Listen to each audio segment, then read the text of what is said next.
Can you hear me all right? Cool. Well, hi, everybody. You think it was an election year or something? If you haven't guessed already, I'm Tom Simpson. I'm not going to do much introduction of myself because I'm using myself as a study subject in my slides. So you'll find out way more about me than you wanted to know, probably. I see my sister's here. She'll find herself in this, too. It's a good slide, Mary. Don't worry about it.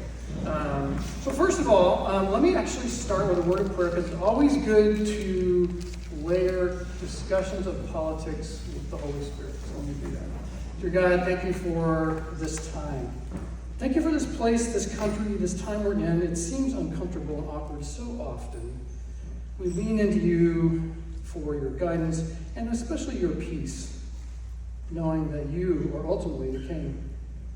So help us at this time to be patient with each other, be patient with the subject, because you know how much I've put into this, knowing that it's super heavy. So thank you for this time, and we lift this time up to you in Jesus' name. Amen. All right, so Convergence, faith and politics. First of all, what did I promise? And I'm not sure I promised this. I met with Janine and Laura. They may have written this, so I'm not sure I'm the one who promised it. So faith and politics can certainly converge. So there's a couple words in there, right? Convergence and intersection. Convergence of faith and politics. Now, convergence means things come together in one place. So if you were the kind of person who has stitched together your politics and your faith in such a way that they come together in a place that you find completely at peace with how your faith and your politics come together, awesome. You're all about convergence. Then there's the intersection. Now this is typically, you can see an intersection as, I think of it in terms of faith and politics waving at each other as they go by. You know, around election time, we maybe sit down with our ballot and go, yeah, I think about this as a follower of Christ. But they kind of go by each other. So the rest of the time, there's faith and then there's politics. And every now and then, they may intersect. And then there's what one of my dissertation committee members calls entanglement. And that looks more like that. And I think that's where a lot of us are. But I'm really focusing on entanglement in the work that I'm doing. So if I'm going to be doing this, here's the challenge. That's the research I've done. I've been working on it for 5 years. There's a lot, and I'll tell you more about what that looks like. This is the time we have. I'm trying to put that in there. Now, I could go for longer time, and we'd be here till 5 or 6 tonight. If you don't mind that, I can just keep going. But I did promise to keep it at an hour, and what I'm going to try to do is in less than that, so we have some time for Q&A. I may break that up a little bit so I don't overwhelm you with too much. So what I'm going to do is I'm going to go fast. Hopefully we'll look like these two runners, and by the time we're done, we'll still have a smile on our face, and instead we're not going to look like this guy, who doesn't look like he's having a very good time. I'll figure this out. All right, so I'm just going to show you flash by two things that are important to know about dissertation research. You have a purpose statement and you have a conceptual map. So my purpose statement is this. The purpose of this heuristic inquiry is to foreground the political and religious implicit followership schemes of a small set of American evangelical Christians by describing the followership phenomenon through their lived religion. Don't panic and run for the doors. I will explain all of this. You want to help me out here? I've never won one of these. It's really weird. Oh, they're particularly weird. I get the really particularly weird one. Oh, yes, take. Oh, is that what it is? It's the beard. Oh, this is going to be fun taking it off, I can tell already. This is what I get for doing politics in church. Right? I can tell. Keep your ears boxed. We tried to do this before, but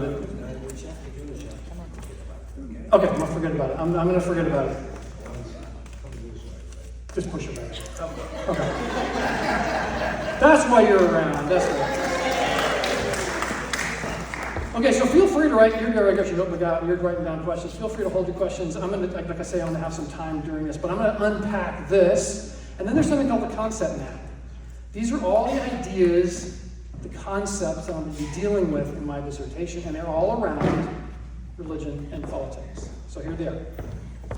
So, I broke the line. One's working fine. This one makes you look silly. Okay. Oh, I need tape to make me look silly. Thanks. All right, so the top bubble is we seek coherence, meaning, and understanding. Again, I'm going to unpack all this, but this is what one of my premises is and what I do, what I'm studying, is that we seek that in life. All of us, as humans, we seek coherence, meaning, and understanding. And in my particular topic, I'm looking at 4 different boxes. One is we seek it through leadership, we seek it through cognitive schemes, we seek it through lived religion, and we seek it through the Holy Spirit. And they all drive toward the center where there's implicit following, Christian lived religiosity, and something I coined called palidiosity. Again, all going to be described.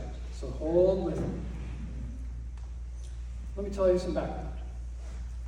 A few years ago, I was going to Pendleton. I was meeting on an assignment for the Oregon Business Council, and we were meeting with some folks up there. And as I pulled into the parking lot, and soon thereafter, the person I was working with, she pulls in, and out of the passenger side of her car steps her husband. So I walk over to say hello. He sticks out his hand and says, "Hi, I'm Phil Lang. Your mother ended my political career."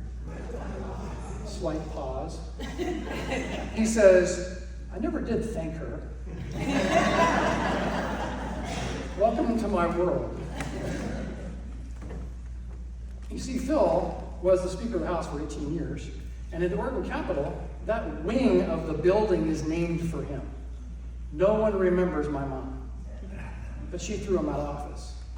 We'll talk about that. But the great thing about this picture is right across the street. If you know, you're Salem, that's Willamette University. Willamette University is where my parents met. My dad in law school, my mom was an undergrad. Why is this important? Well, they went on to be active in politics. They were partisans. So here's some pictures of my mom and my dad and my sister, my older sister and I, in politics. So the black and white ones is my mom holding a press conference down at the Oregon coast for a political conference. And she was about to introduce George Romney, Mitt Romney's dad. He was the keynote speaker that year. Up in the upper black and white corners, my mom, cigarette in hand, and I always say, she's telling the boys and giving them the what for, about how to run these things.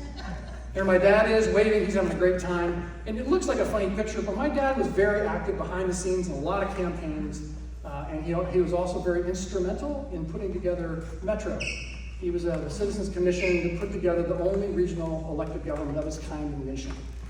As a citizen, he had a law practice to hold. So that's my dad. And the other picture, in the meantime, he's trying to fix a truck. We're driving to Southern Oregon. The truck is full of lawn signs for a statewide campaign, and it broke down in Roseburg. I always remember that hill in Roseburg every time I drive through it, drive by it. So that was what we did. We got coherence, meaning, and understanding from politics.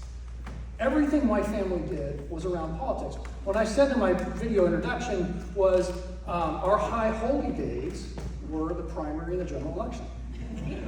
Yeah, you all go to the whole Advent thing. I had to find out about that as an adult. As a kid, we were going to campaign parties. We were going to the Dorchester Conference down the Oregon coast.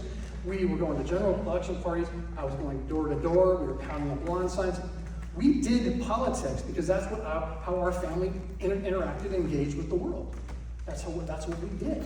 So we got our coherence and meaning and understanding with that. The great thing about grandkids, and if you have them, you already know there's many things that are great. Other than I don't have to worry about feeding, diaper changing, and sleep schedules too much. When they're over to visit, they do. But one of the great things about having grandkids is watching little people grow up when you're not the parent. Because you can really pay attention to how they're finding coherence, meaning, and understanding in their world. Right? You look at them, you watch them. I watched my grandson one time. He took this rock, or as I was a toy, I think, and he dropped it on the carpet. Then he picked it up and he walked over the hardwood and he dropped it on the hardwood. There's this pause. He picks it up. He does the whole thing 3 or 4 times. You could tell things were processing. Right? Ever seen a little baby try to figure out glass in a window? They can see. Have you ever thought, like, how do they even understand glass? And watching little people try to make sense of their world is no different than watching all of us do the same thing. And maybe a little uglier sometimes as adults. But it is true. We continue all the time to try to make coherence, meaning, and understanding of our life. Part of that is belonging, belief, and behavior. These are the 3 B's. Belonging, belief, and I'll be coming back to us. And I'd love to hear that Greg was about belief today in his sermon. I said, oh, thank you very much for that. So these are the 3 B's of what it means, of what how we bucket things when we're talking about putting together that coherence, meaning, and understanding. We have certain levels of belief, we have certain levels of belonging, and we have certain levels of behavior. So for my family, growing up, we had political stuff, right? We had political belonging. We were always hanging around with other partisans, right? We had beliefs, we had political beliefs. They made us understand the world, why things worked the way they did. And we had certain behaviors. Clearly elections and campaigns. So this is my religiosity. My religiosity has been formed by belonging, belief, and behavior. That way. And then along came 1978. Well, actually, I just put this in there, that's why I forgot about it. Think of it in this terms. Think about your formation of your belonging, belief, and behavior. Think of it as like a tube. I know it's pretty simple, but it's a tube, right? So my politics got formed up first. They got poured in to my life experience. All that religiosity got poured into my life as a tube. There it sat. And that's what I had. That's what there's. Now, it's a simple metaphor, understand. There's lots of other stuff that's in there. But that was the primary piece that was in there. Now, 1978. My sister will remember as well. My mom, this is when she took on the Speaker of the House. An unknown housewife, and he made the mistake of saying she's just a housewife. Oh, 1978, bad call. She got lots of volunteers after that. So my little sister and I were putting up lawn signs. The big stack of lawn signs. We painted them on our driveway. We silk screened them in our basement. We did the mailings from our living room. We did them all. We did everything. That's what we did, right? And that was my mom's brochure. And guess what? She wins, right? My mom goes on to be a legislator just one term. And that's a whole other talk about why that was one term. But 78 also was the beginning of when I got involved in church. Mountain Park Church, right up the road, had a great youth program. And it was the cool place to go as high school. All the cool kids were there, so I was going to Mountain Park Church, and I was involved in this Bible study, and I was hearing all this new information. About Jesus, and about how Jesus had these claims upon my life, and this thing called the Bible, and I was trying to understand it. Right? So there's Mountain Park Church. At the end of my junior year, 1979, and into that year, so going into my senior year, I was fortunate to be able to go to Europe with the Boy Scouts, and what did I do when I was in Paris? You go to Notre Dame. And in Notre Dame, I sat on a pew, and it was really clear to me, God was in that place. There's an overwhelming sense of a holy presence in that place. I didn't need Josh McDowell's evidence that demands a verdict to know that God existed. That was Greg's talk today. It fits right in. He said, talk about belief. There's more to belief than just an intellectual assent. For me, that was real. I did not need an intellectual assent. I had a felt experience of God there. Plus, I had the Bible tree, the Bible. Moving forward, went on to the University of Oregon, where I got involved in InterVarsity Christian Fellowship. And I also, that's where I met my wife, Anne Marie. And I was involved in the Mackenzie Study Center, which was an independent Christian study center down there in Eugene. I took a lot of classes and seminars from them. After college, we went to Reedwood Friends Church in Southeast Portland. If you know the Friends, they're Quakers. We were there for 16 years. And I learned a lot about what it means, what Christian mysticism was all about. I learned about deep, holy prayer, about contemplation, meditation, and read people I'd never, ever heard of. So these are my formative Christian influences. Now, go back. I have my coherence, meaning, and understanding, remember? My belief, belonging, and behavior is all formed by politics, right? Oh, but now I have a new narrative coming in. Now I have this thing called religiosity. So we had religiosity, now we have religiosity, right? So I had religiosity sitting out there in my life, and there it was in the bucket. And then it got a whole bunch of more stuff got poured in on top of it. Now, whether or not that gets mixed, how it gets mixed, whether it gets mixed, or whether they stay separated, that's your story. That's your story. I was faced with trying to figure out that gap between politics and faith. There was clearly a gap in there, or an intersection. We talked about intersection, entanglement, what was that thing? Because I was so thoroughly invested in politics, and I was so thoroughly invested in, for lack of a better word, church, faith, Christian faith. I was trying to figure out, how do these two claims on my coherence, meaning, and understanding work out? How do they work out? Keep going. Well, life goes on. My dad was involved in this Toastmasters group that talked about politics. That's all we did, was talk about politics. So every Friday, I would meet with these guys downtown Portland, and we would talk politics. I did that for almost 30 years, along with my dad. It was a great time to bond with my dad. But I also learned how to start talking about this tension in that space. It's like you had to talk about politics, but that's a broad term. So I was able to talk about a lot of things, but around politics. Also, I went back and got a master's degree in public administration. There's nothing like understanding government from the inside to give you an appreciation if you were a partisan coming from the outside. It's one thing to say, we'll just fix it with this ballot measure. We'll just fix it with this candidate. We'll fix it with this platform. It's another thing to be on the inside trying to figure out what all that stuff meant. One of my great challenges was trying to implement Measure 5, the property tax limitation measure in Oregon. I was responsible for helping to figure out the finances of that for Multnomah County. Fun, hard, and real politics, right? This is where a ballot measure that had real implications smack into the government. So this tension. I decided also to run for office, and I was going to take on a sitting incumbent just like a bomb, except I lost. Oh well, I tried this. But I also at that time started doing these kinds of things at churches. I started by word of mouth and sometimes by invitation. I would come in and I would talk about this tension, this place of how do we look at the ballot? Well, in these sessions, what I've done here and other churches, we get done far enough in advance of the ballots going out that we can have a conversation about what's on the ballot and what does it matter as followers of Jesus about what's on that ballot. How do we think about that? How do we think other than being partisan? Or think about it other than that bottom part of my glass. How do I think about it? Now, if someone's going to say, well, have you read? Are you kidding me?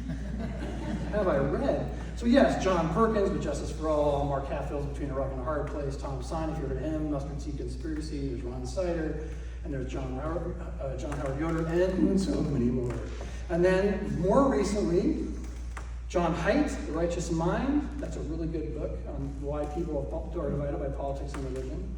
Pierre Bourdieu, more philosophical. Bowling Alone by Robert Putnam talks about the disappearance of social capital in America. And then one book that got my attention was Psychology and Spiritual Formation in Dialogue. Now, for those who know either of those fields, spiritual formation, psychology, there's a crossover there. Now, how's that do with politics? Kind of everything and kind of nothing. But it got me thinking in terms of the philosophical underpinning of how I was thinking. So anyway, lots of input, right? I'm still trying to figure this tension out. And then I went on a cruise.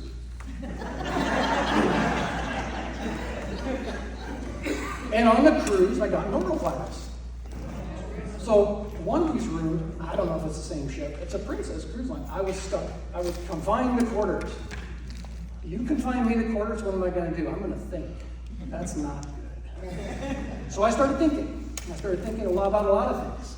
That's my wife, her parents, our two kids and their wives, all went off on shore excursions. I sat in the room and thought, and thought, and thought, and thought. So since my vacation with my wife and her parents and our two boys was a shipwreck, when we returned, I decided I wanted to go on a vacation.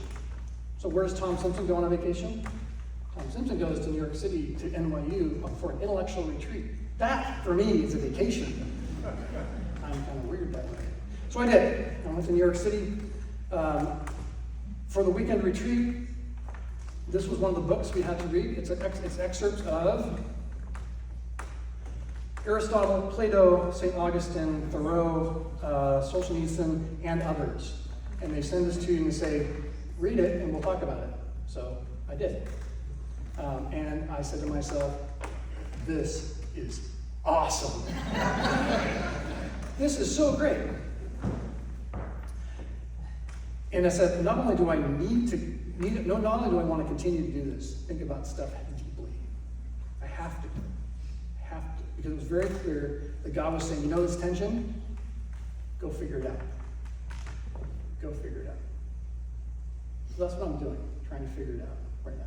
You're going to share along this. So I'm in the PhD program at Gonzaga University, School of Leadership Studies. You say, Tom, what does leadership studies have to do with politics? Well, it's a multidisciplinary program, so everything. So I'm able to freely range between political science, theology, psychology, spiritual formation, and on and on and on. I'm not limited to a vertical. I'm all over the map. Because if you know your own spiritual life and your own political formation, you know it's everywhere. It's not just one place. It's not just reading this one thing. It's over here too, and it's over here too. It's also remote. It was remote and in person, and it was highly recommended by 2 people I know. One of whom many of you know, Mark McElrath. He got his PhD there. He recommended it. And then Mary Kate Morris, if you know George Fox Seminary, now called Portland Seminary, she's the Dean Emeritus over there. And she and I used to go to church together. So every time I come home with this existential crisis, I go to Mary Kate and I go have coffee at Starbucks, and she sets me straight. So she said, you gotta go. She said, I'd love to have you at seminary, but you gotta go to Gonzaga. So off I went in 2019. So the process is this. It's 5 years if you go fast and COVID doesn't slow you down. This is 2019. Guess what happened? We all know what happened in 2020. 2 courses per semester, that's max. 60 credits total. There's 9 of these are dissertation writing, and that's what I'm doing right now. I'm done with all coursework and I'm writing my dissertation. What I told them I wanted to study was why Christians can't talk to each other about politics. Remember those seminars I would hold at churches? Very interesting observation when I would hold these seminars. We would talk about the political issues, what was big, what was not. Never, and I did these in 2 states, I don't know, 6 or 7 or 8 different churches, different denominations, so it's just kind of a bucket of Christians. Never did I hear someone say, you know, Tom, on this particular issue, here's what we did. I got together with my friends, we opened the Bible, we looked at it, we prayed over it, we got all this other reading material written by good Christian authors, and we tried to consider how we should vote on this issue. Never, ever, ever did I hear that. It was always about, I already know how I'm going to vote on that issue, and it was a very partisan, instantaneous response.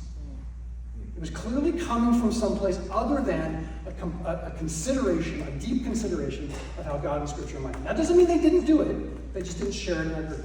That's good, that's fine. So at first it was about why they couldn't talk to each other. It's evolved a bit since then.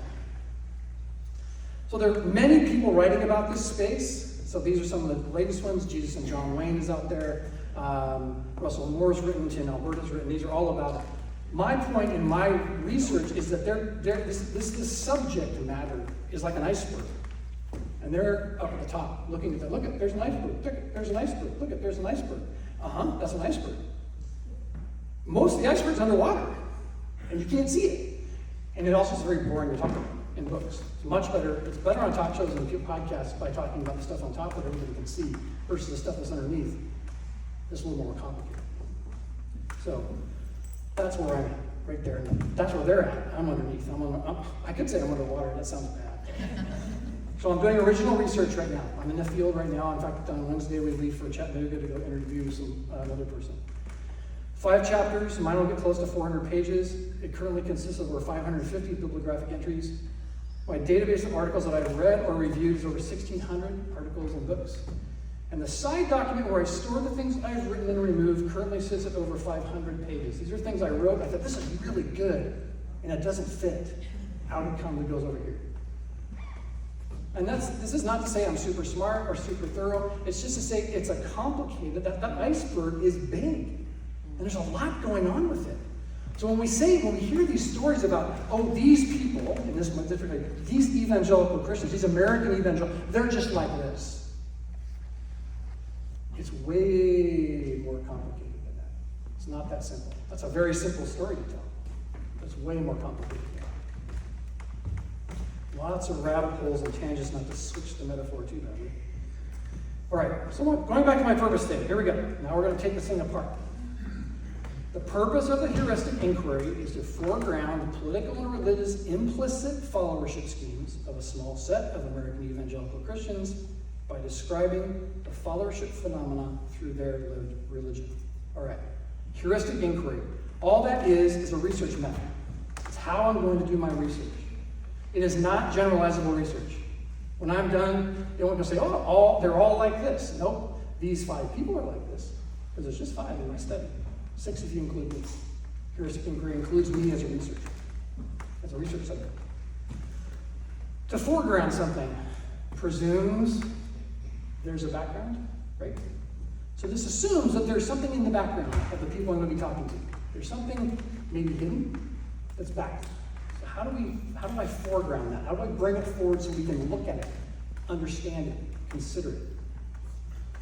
Implicit followership schemes. It's really 3 words there. Implicit meaning you don't really know that you're following, or followership. And there's schemes, the ways we thought. Now, what do you mean by that, Tom? It's a great way to think about it. Here, when you're a kid, you're just a baby or a little child, and you follow your parents. You're just a follower. And you're learning, believe it or not, what it means to follow by watching your siblings. You're also learning what it means to lead because your parents are leading you to places. You're learning about parenthood implicitly. You're not calling it that, but you're learning it. You go to class. You get involved in scouts. You get involved in sports. You get involved, figure it out. You're following first and leading second. And you're learning about that leader, and you're also learning about what it means to be a follower. You know, you watch the kids who are really good at being a good student. You watch the ones that are, playing around and not really a great student. You put that in your calculation. Like, oh, this is what it means to be a good student or a follower. So that's implicit.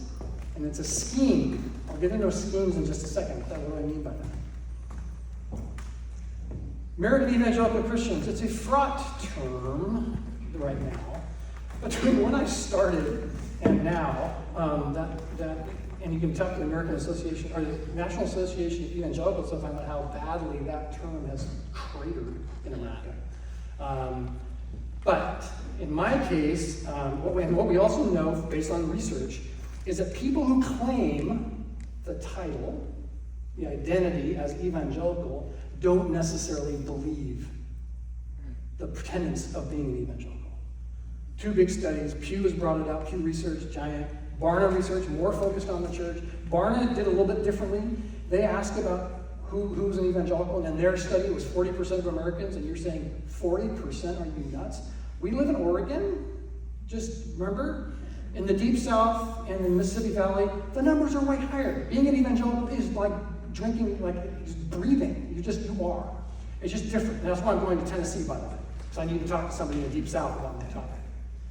So this is take their number as they know what they're doing with their numbers. So it's 40% for Americans are evangelicals.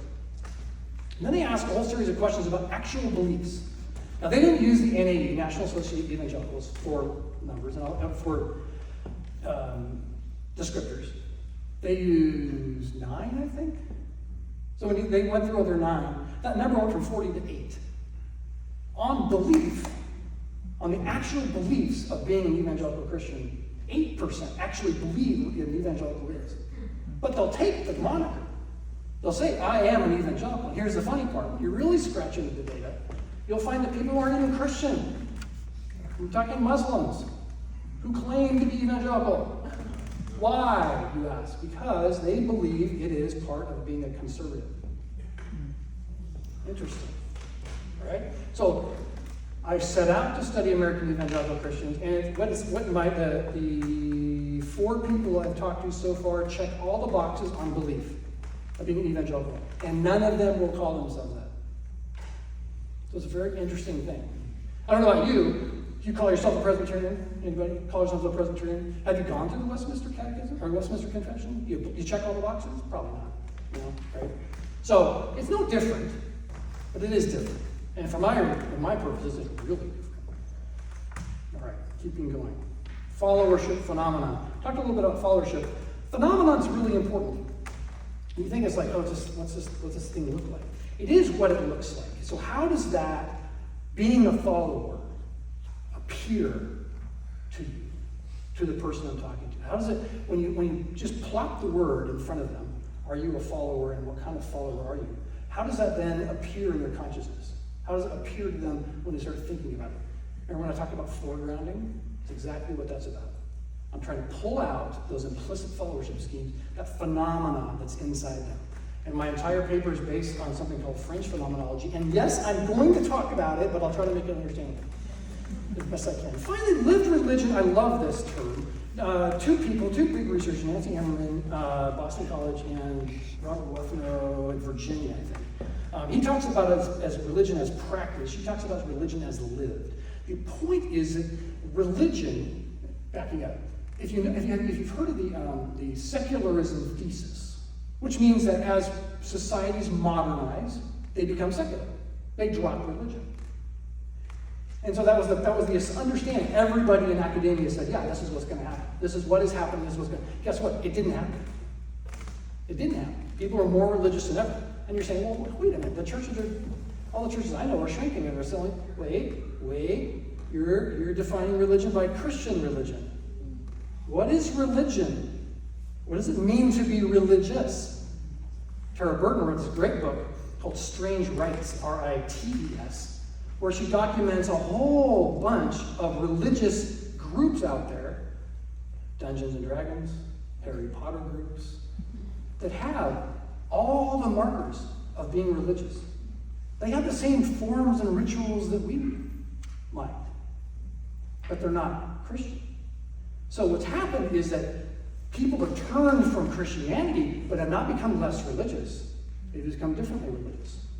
They become different. So lived religion is actually how people are religious. How are they actually working it out?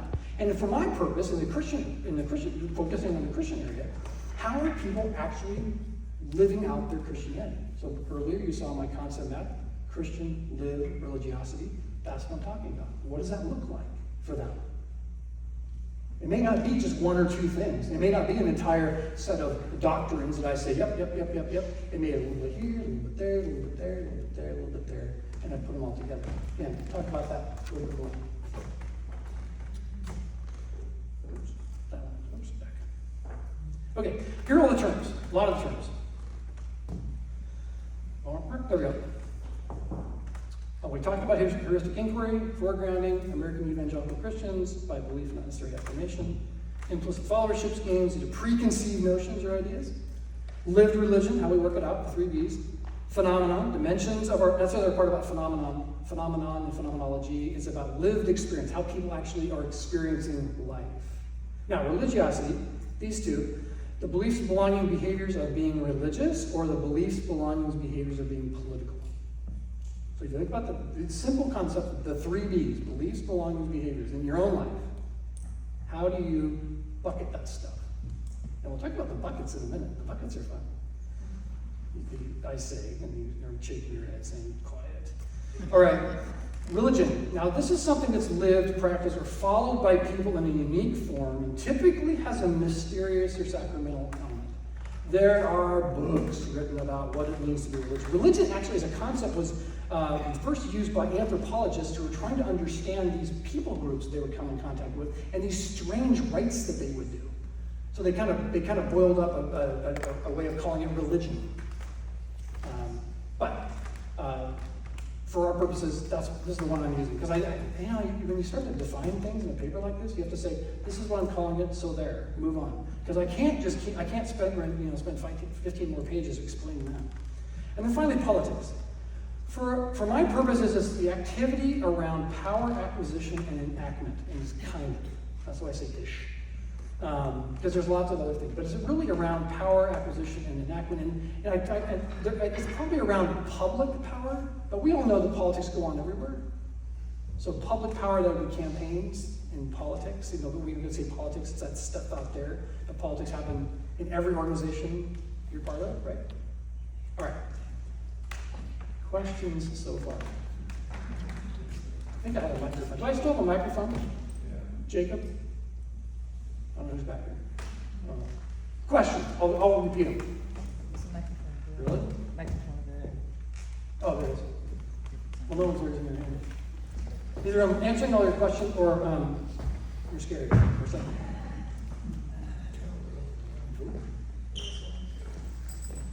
Let me just try to turn this on. Oh, forget. Forget. Tell me. I have a question about understanding government structure as opposed to politics. I was raised in a home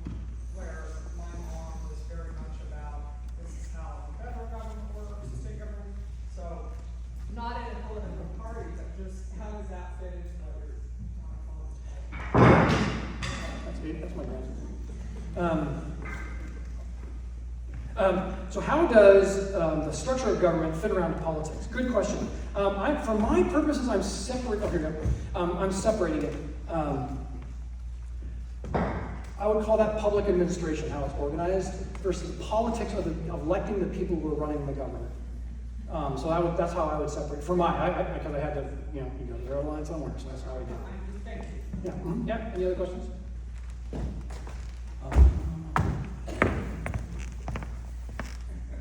Okay, so I'm a qualitative researcher, love all your definitions of terms.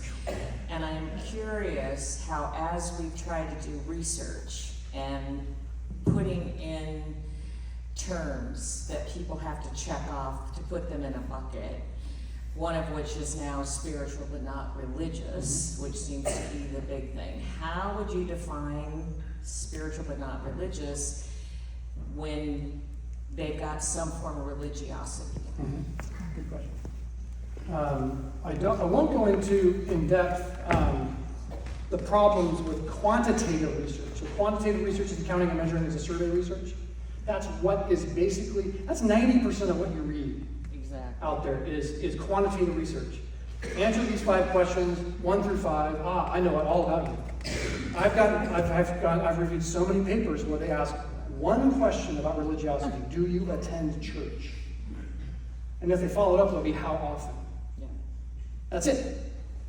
Now, for some of us, religiosity in the Christian world is, well, let's see, there's the Bible and maybe reading it, and then there's prayer and actually doing it. And then there's, you go down the list, there's worship, there's a big list, right? There's sacramental things, there's giving, there's enemy love. There's so many parts of being a Christian that checking one box and saying I attend church doesn't do it for me. It doesn't adequately describe someone's religiosity. Just like voting isn't just about religiosity. Now, if you're a 4 of 4 voter, meaning you in the last 4 elections you voted every time, that kicks you up a bit. But I'm also looking for people who are, two of the people I'm interviewing are elected officials. They spike that number, right? They are political. But they're also very active in their churches. So those are fantastic folks. Other one, yeah, John.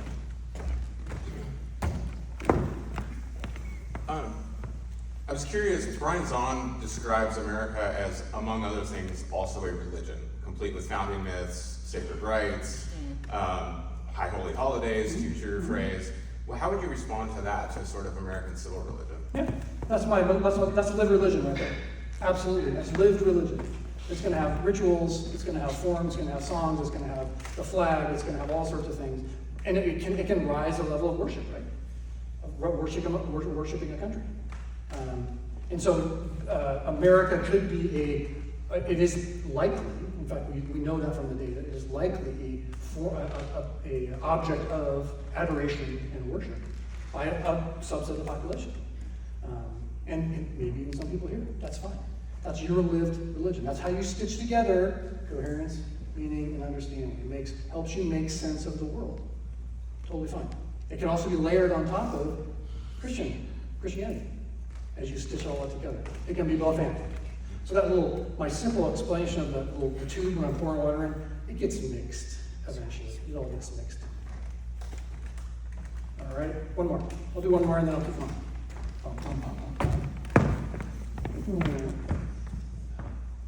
5 is a very small sample size. Where did you find the 5? Thank you. It is a small sample size because in a heuristic inquiry, you take a convenience sample of people you know. These are people who have high levels of religiosity and religiosity. So I had to know that about them, and I had to know that they had struggled in this space. So that knowledge lowers the number of people that can actually be as part of the study. And again, I'm stitching heuristic inquiry is about stitching a portrait of the people living at the phenomenon. It's not about making a broad generalization that everybody's like this. It's about saying, by the way, for these kinds of people who live in this space, here's what they look like. This is what they struggle with. Here's how they deal with these issues. And some of them will have commonalities, and they'll have differences. And my job in the next well, a few months, is to try to find those commonalities. But yes, it's not a huge sample. Going with the quantitative methods of large sample sizes and the generalization it's a different kind of research. Different kind of research altogether. Okay, I'm going to keep going. First,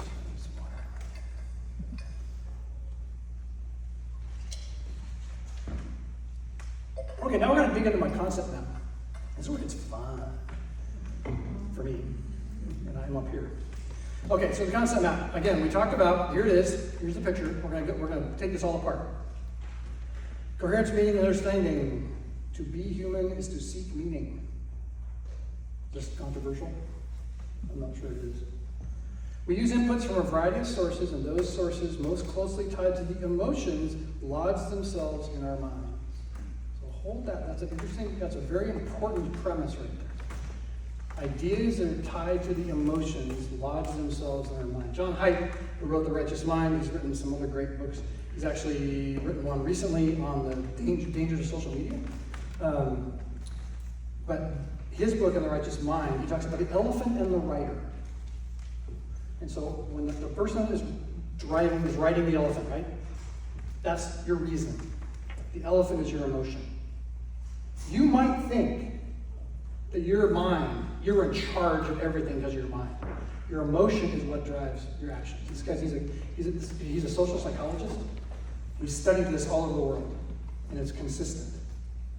That we use our reason to stitch together stories about the conclusions we draw after the fact.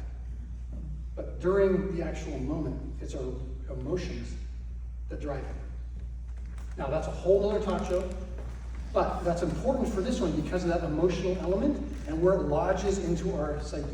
It lodges down in there. Stuff attached to emotion lodges down inside of us. So hold that thought. All right, I already did that. So now we're going to go to leadership. I'm in a leadership program. What's leadership have to do with my premise? Well, it's about followership, as I said. So leadership, just so you know, leadership is a process whereby an individual influences a group of individuals to achieve a common goal. Nordhaus, he wrote the textbook on leadership. It's one that's used all over. I just decided to use his. It works for me. But again, it's the process an individual influences a group for a common goal. So that's leadership. What does it mean to follow? Then followership, therefore, is the acceptance of influence. You're on the receiving end of the leader. You accept their influence from that person or persons without feeling coerced or toward what's perceived to be a common purpose, and toward what is perceived to be a common purpose. So you're not coerced. So it doesn't necessarily, followership doesn't necessarily happen in the military because you're under certain orders to do certain things a certain way. You may not like them, but too bad, you're in the military. And it doesn't necessarily happen in businesses because of the power of a paycheck. You may follow, but is it coercion? It may be soft coercion. And you may really like being there. As the labor relations director of a place I used to work said, Tom, people can leave anytime they want. Well, yeah, if you have an unlimited bank account. I mean, most people need a paycheck, right? So there's a sense in a business of coercion. I'm very interested in voluntary followership. Because in both politics and religion, you are not here because anybody told you to get here. Right? You're here because you wanted to be here. You show up on a Sunday because you want to be there. That's all purely voluntary. Politics is really the same way. You vote the way you vote. No one said you had to turn your ballot, right? No one said you had to vote a certain way. Now, the dynamics within a marriage, that's up to you. I'm just going to let you know. But it's not coercive. It's not forceful. It is something that's purely voluntary. And those are the people I want to hear from, people who are voluntary. Other parts about voluntary is about leadership is the spiritual following and Christian following. So you mentioned spiritual but not religious. So if they're spiritually following, my question would be who? Because to be a follower, you're by definition you're following something or someone. Who are you following? And same with Jesus. You might say, I follow Jesus. Okay. What's that mean? What's that look like? And then, we'll take that apart in a little bit. And then it's implicit leadership and followership theory. So this is the implicit piece. This is about the hidden nature of how you follow. So you're following. You show up here at church, and your expectation of the leaders of this place are highly influenced by the baggage you brought in as to what a leader looks like. You may not like me to say that, but it's true. So if you've been here a career in one place, and you've had one boss or one set of bosses, and you've always followed them, that relationship and how that works, you bring with you into every other organization. Now, how powerful it is a lot up to you. You don't just walk away from it. Same with being a follower. How you then follow in some places, you're going to bring with you into a relationship with Christ if you're following Christ. If you say, I'm a follower of Jesus, how are you going to follow in other places? And how do those talk to each other? How do they relate?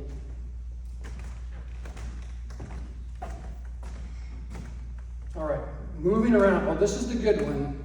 Cognitive schemes. Okay, what am I talking about? Cognition is how people's minds use a variety of mental processes to gain knowledge and comprehension. Okay? Inputs include, how do you gain knowledge and comprehension of what life? Come on. Parents, right?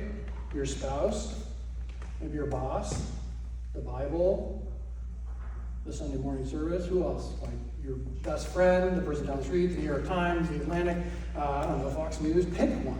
Pick them, all of them. They're all inputs into helping you stitch together coherence, meaning, understanding, and they're lodging within your cognitive schemes how you then interpret the world, how you then look at the world. Hold with me. Now, we're also cognitive misers. Thinking is hard work. This is evolutionary theory. Thinking is hard work. So what do? We take shortcuts. We make shortcuts. Our brains make shortcuts all the time. Because we have to think about every decision all the time, every day. We collapse by noon, if not by 9. It's just too much work.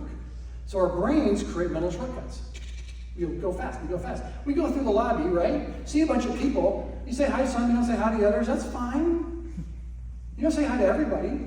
You may think you have to. Maybe you should. That's up to you. But it's like driving home today.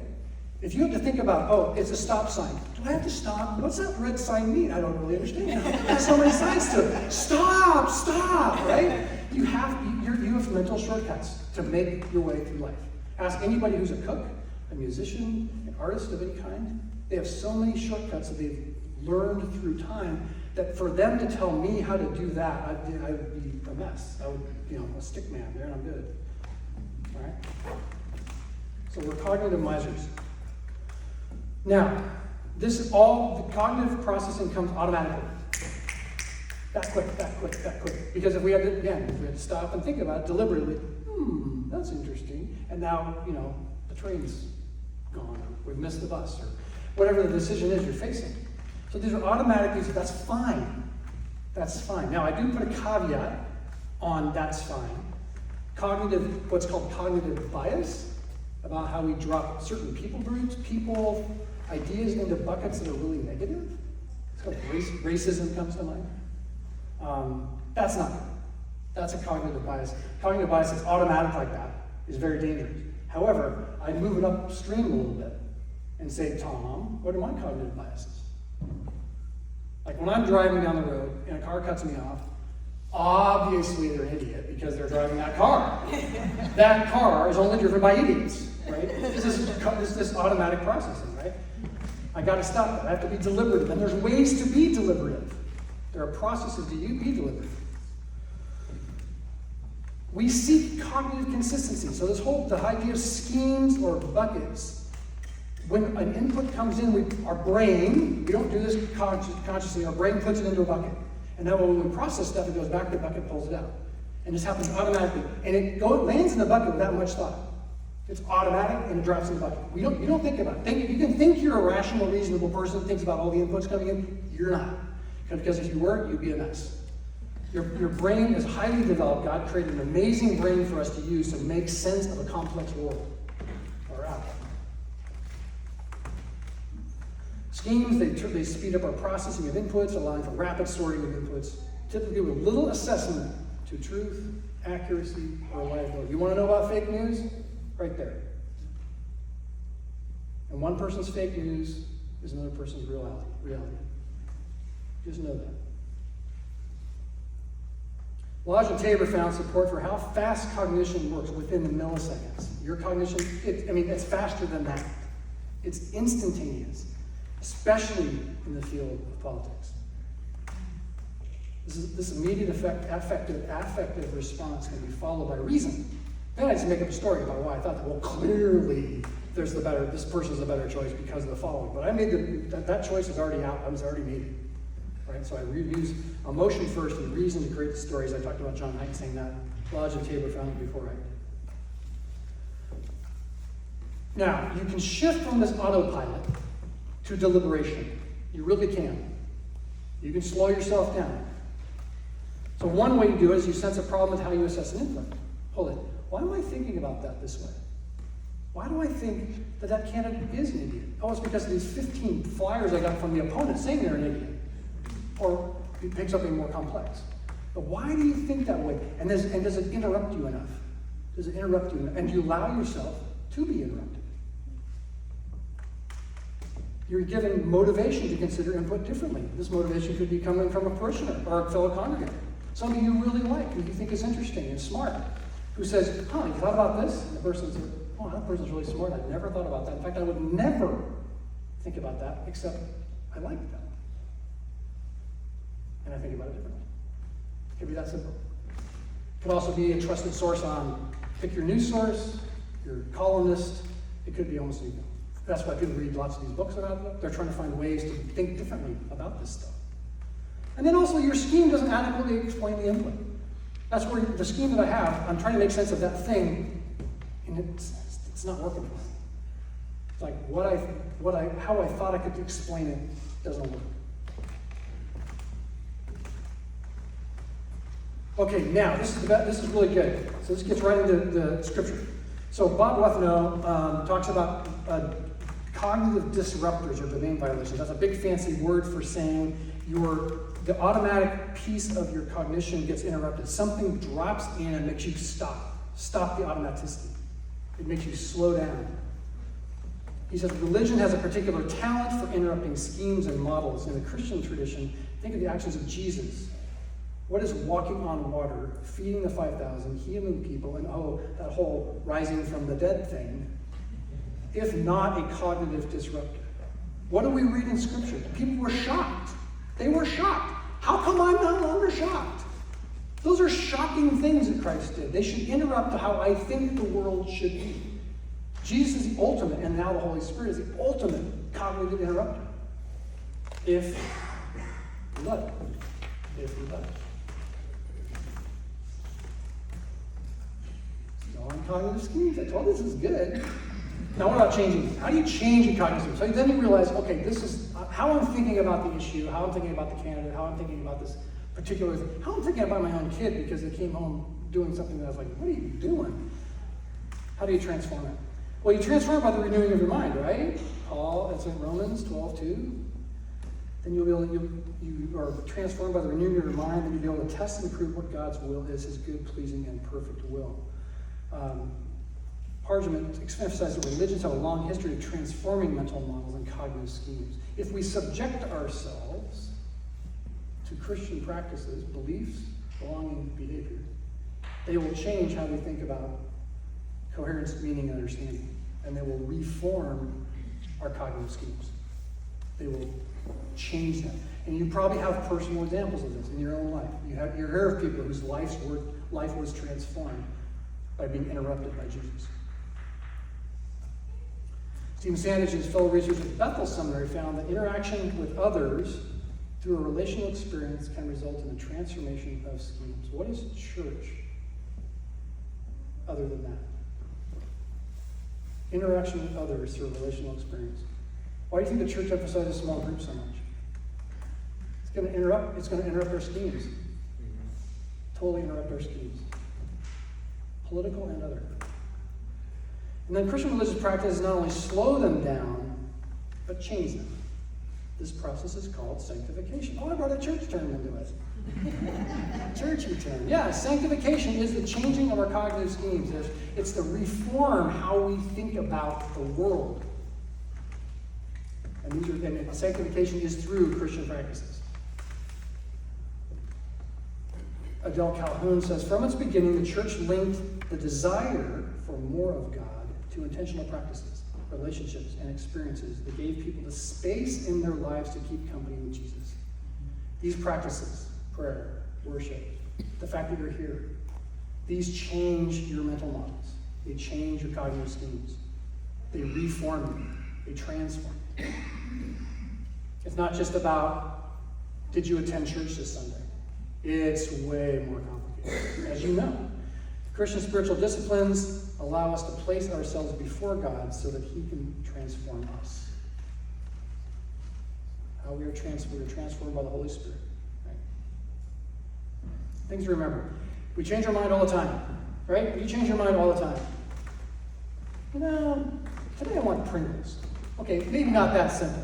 But you do change your mind. You change your mind about a whole slew of things. And you know the serious ones, where you're really working it out. You're doing a little bit more, maybe more research or discussion with friends about this thing that's bugging you.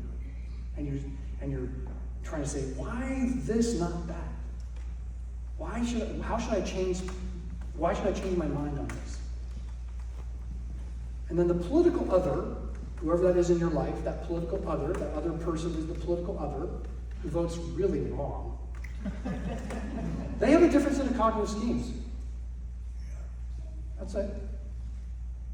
And we are to love our enemies. So if the political other, you consider them so poorly that they become an enemy,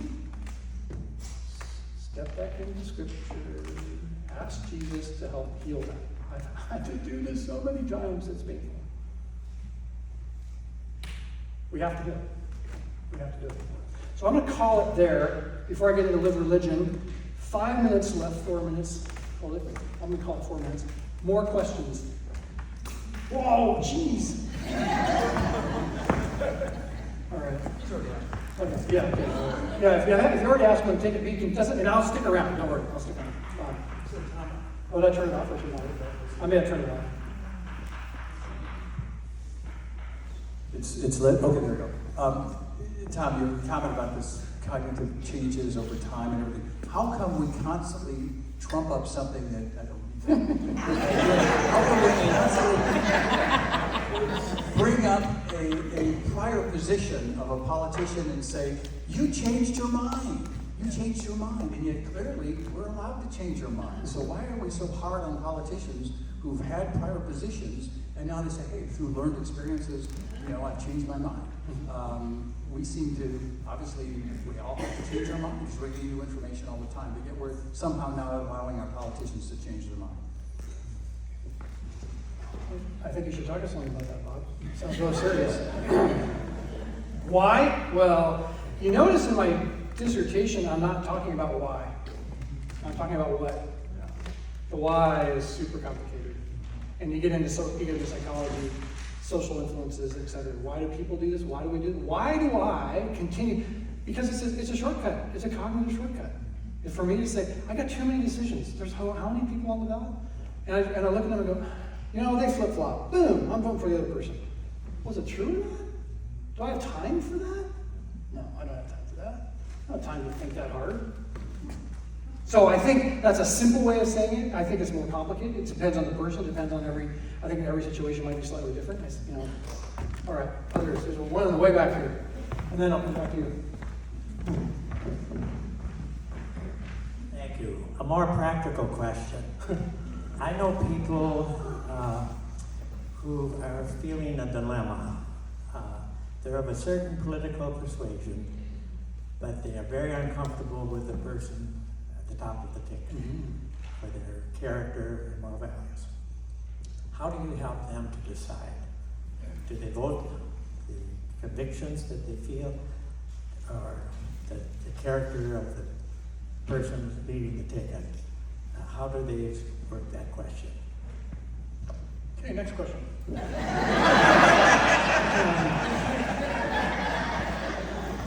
I did say in my video that I was not going to tell you how to vote, and I'm not. And I think I've almost answered your own question, which is vote your conviction. I think this election, top of the ticket, there's so many people who are scratching their heads about what to do, and I'm not going to, it's just difficult right now. But at the same time, you go back to American history during slavery. There's all sorts of other times where it was difficult. What are we going to do? This person is going to wreck our country. Whether it was FDR, Abraham Lincoln, during the founders, we wanted George Washington to be king. We didn't even know what a president was. So, there's no answer. I don't have an answer for how they should do that, other than keep asking those types of fundamental questions. Like, how do I do this? That is the magic and the burden we get for living in this kind of government. They said when they set it up, it was an experiment. Guess what? We're still experimenting. Sometimes experiments go awry. So, yeah. I come from this, with a background in philosophy primarily, and what's entirely missing from this is the whole question of truth. In this sense, I think what you provide is a kind of understanding of the cognitive and social sort of dynamics that are involved in groups meeting and changing. But what isn't a part of this is what used to be called ideology critique. There's no question of normativity that comes into play with this. In fact, the title might have been called church politics instead of just politics, in the sense that we're talking about cohesive groups that are somehow dealing or attempting to deal with each other. So what's especially troubling in this era that we're living in, and especially in right now, is the question of truth is gone. The whole question of ideology, particular ideology is missing. And so I think that may be something that is my problem, in that I was expecting something along this line, and there wasn't a word offered. Yes. My 500-page side document has a lot of paragraphs about that particular issue. And it's a real one. It's one I struggled with. I'm going to take out the last one. I'll stick around, and then I'll see you all next week, so I can let you go. But it's not lost on me, as a Christian especially. The pursuit of truth is important, philosophically as well as just from an Orthodox Christian perspective. How am I going to deal with that? And that's where I backed into lived religion. I backed into how then are people stitching together that truth? That's the spiritual but not religious piece. How are they backing into that? Doesn't mean they're ignoring it. Doesn't mean they're throwing it out. They might be. Not my call. I just want to describe it and understand how they're navigating their way through that. So that's where I'm headed. Okay, I'm going to call it for this week. Thank you all very much for being here.